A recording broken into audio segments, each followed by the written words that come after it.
नमस्कार दोस्तों अगर आपको मुंबई इंडियन और सनराइजर्स हैदराबाद के बीच खेला गया आईपीएल 2024 का 8वां और सबसे रोमांचक महामुकाबला पसंद आया हो तो इस वीडियो को एक लाइक जरूर करें। दोस्तों आईपीएल 2024 के 8वें और सबसे महत्वपूर्ण मुकाबले में आईपीएल इतिहास की दो दिग्गज टीमें एक दूसरे से भिड़ी। इस बार हार्दिक पांड्या की मुंबई इंडियंस टीम के सामने पैट कमिंस की हैदराबाद की टीम खड़ी थी। इस रोंगटे खड़े कर देने वाले महामुकाबले में मुंबई इंडियन के कप्तान हार्दिक पांड्या ने टॉस जीतकर पहले गेंदबाजी करने का फैसला लिया और सनराइजर हैदराबाद को पहले बल्लेबाजी के लिए आमंत्रित किया। हैदराबाद की तरफ से रनों की बारिश करने के इरादे से दो दिग्गज ओपनर बल्लेबाज मैदान में उतरे। ट्रेविस हेड और मयंक अग्रवाल के कंधों पर इस महामुकाबले में एक विस्फोटक शुरुआत दिलाने की पूरी जिम्मेवारी थी और आते ही दोनों ही बल्लेबाजों ने काफी शानदार लय में बल्लेबाजी करना शुरू कर देते हैं। खास करके ट्रेविस हेड आक्रामक लय में बल्लेबाजी कर रहे थे। जी हाँ दोस्तों, आते ही ट्रेविस हेड चौके छक्कों की बारिश करना शुरू कर दिए थे। लेकिन दोस्तों मुंबई इंडियन की तरफ से 5वां ओवर डालने के लिए आते हैं कप्तान हार्दिक पांड्या और हार्दिक पांड्या आते ही अपने ओवर के पहले ही बार पर मयंक अग्रवाल को टीम डेविड के हाथों कैच आउट करवा देते हैं। मयंक अग्रवाल 13 गेंदों पर 11 रन बनाकर पवेलियन लौट जाते हैं। इनके बाद बल्लेबाजी करने के लिए आते हैं अभिषेक शर्मा और अभिषेक शर्मा आते ही सेट हो चुके ट्रेविस हेड के साथ शानदार लय में साझेदारी बनाना शुरू कर देते हैं। इसके बाद ट्रेविस हेड 18 गेंदों पर अपना हाफ सेंचुरी कंप्लीट कर लेते हैं। जी हाँ दोस्तों, ट्रेविस हेड काफी ताबड़तोड़ अंदाज में बल्लेबाजी कर रहे थे। ट्रेविस हेड की आक्रामक बल्लेबाजी की वजह से हैदराबाद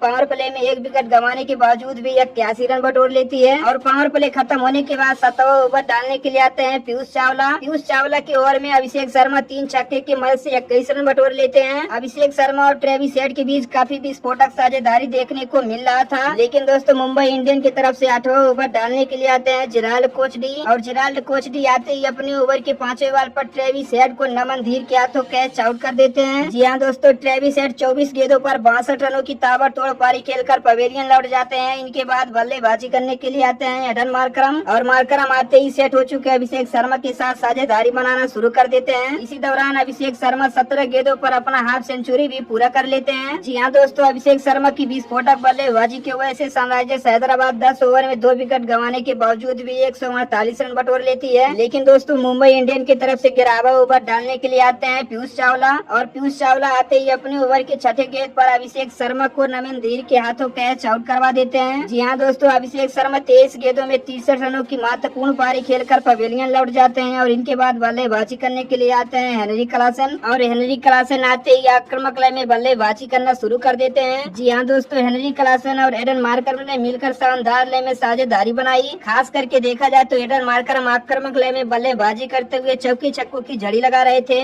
दरअसल मैं आपको बता दूं कि क्लासन की विस्फोटक बल्लेबाजी की वजह से हैदराबाद 15 ओवर में 3 विकेट गंवाने के बावजूद भी 202 रन बटोर लेती है। इसके बाद हेनरी क्लासन आक्रामक लय में बल्लेबाजी करना शुरू कर देते हैं। जी हाँ दोस्तों, चौके छक्कों की बारिश कर रहे थे। इसी दौरान हेनरी क्लासन 18 ओवर में 24 गेंदों पर अपना हाफ सेंचुरी पूरा कर लेते हैं। हेनरी क्लासन की ताबड़तोड़ बल्लेबाजी देख मुंबई इंडियन का कोई भी गेंदबाज फेंकने का नाम ही नहीं ले रहा था, क्योंकि हेनरी क्लासन 250 के स्ट्राइक रेट से बल्लेबाजी कर रहे थे।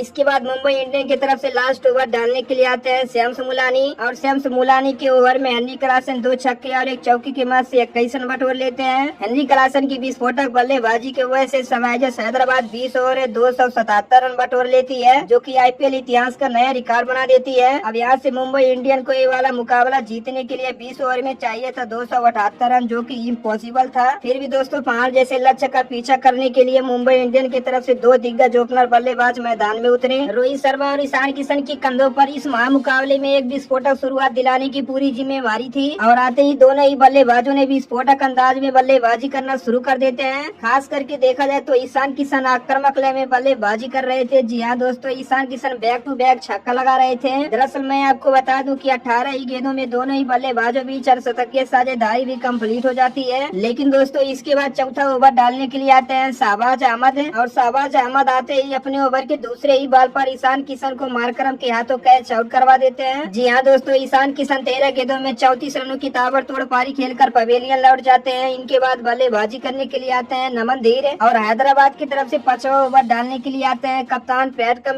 कमिंस आते ही अपने ओवर के तीसरे बॉल पर रोहित शर्मा को अभिषेक शर्मा के हाथों कैच आउट करवा देते हैं। रोहित शर्मा 12 गेंदों में 26 रन बनाकर पवेलियन लौट जाते हैं। रोहित शर्मा को आउट करने के बाद सनराइजर हैदराबाद को बड़ी सफलता मिलता है। रोहित शर्मा आउट होने के बाद बल्लेबाजी करने के लिए आते हैं तिलक वर्मा। पावर प्ले में 2 विकेट गंवाने के बावजूद भी मुंबई इंडियंस 76 रन बटोर लेती है। पावर प्ले खत्म होने के बाद नमन धीर और तिलक वर्मा काफी शानदार लय में साझेदारी बनाना शुरू कर देते हैं। खास करके देखा जाए तो नमन धीर काफी आक्रामक लय में बल्लेबाजी कर रहे थे। देखते ही देखते नमन धीर सिंह और तिलक वर्मा के बीच 28 गेंदों में 68 की साझेदारी भी पूरा हो जाती है। इसके बाद 10वां ओवर डालने के लिए आते हैं शहबाज अहमद और शहबाज अहमद के ओवर में तिलक वर्मा 3 छक्के के मदद से 22 रन ठोक देते हैं। तो कुछ इस तरह से